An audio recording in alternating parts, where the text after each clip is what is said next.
So ngayon, tuturuan ko kayo paano kumita ng walang ginagawa. Pumunta lang sa Payrib.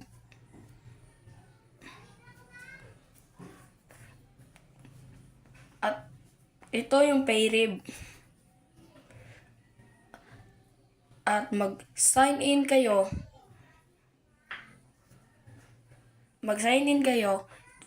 Ngayon, meron akong $23 at pwede mo yung mga take offers, panunood lang ng ads.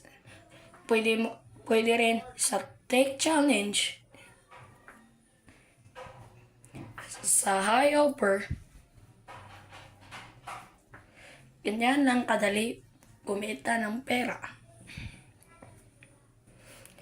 At kung magwe-withdraw ka naman, sa payout option, ito $100 ang minimum para i-withdraw.